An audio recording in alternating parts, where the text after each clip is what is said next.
Bonjour, je suis l'avocat Fabio Locerbo. Ceci est un nouvel épisode du podcast Droit de l'immigration. Aujourd'hui, nous examinons une décision d'une importance pratique majeure pour tous ceux qui s'occupent de titres de séjour et, en particulier, de leur conversion à des fins professionnelles.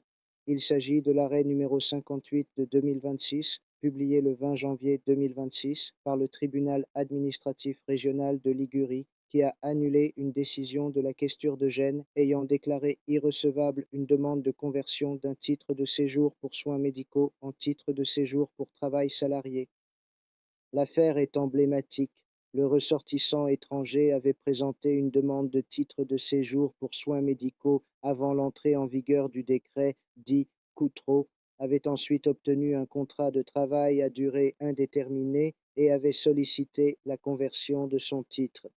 La questure avait refusé la conversion en soutenant qu'à la suite de la réforme de 2023, le titre de séjour pour soins médicaux ne faisait plus partie des titres convertibles. Le tribunal a censuré cette interprétation en rappelant clairement le régime transitoire prévu par l'article 7 du décret-loi numéro 20 de 2023. Selon le tribunal, l'élément déterminant n'est pas la date de dépôt de la demande de conversion, mais celle de la demande initiale de délivrance du titre de séjour pour soins médicaux.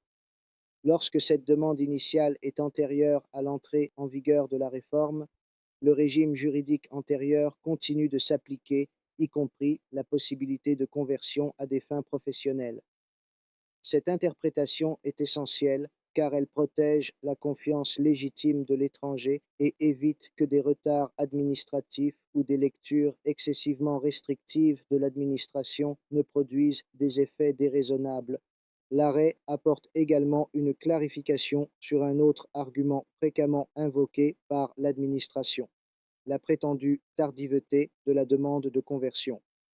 Le tribunal rappelle que les demandes de renouvellement ou de conversion d'un titre de séjour ne sont pas soumises à un délai de forclusion strict, conformément à une jurisprudence désormais bien établie. Là encore, cette position remet en cause des pratiques administratives qui continuent de générer des refus et des classements illégitimes. Cette décision s'inscrit dans une ligne jurisprudentielle désormais consolidée qui réaffirme la portée contraignante du régime transitoire et limite la valeur des circulaires internes lorsqu'elles entrent en conflit avec la loi et avec les principes de non-rétroactivité et de sécurité juridique. Il s'agit d'un arrêt offrant des arguments solides pour le contentieux et confirmant le rôle du juge administratif dans le rééquilibrage des interprétations excessivement restrictives de l'administration.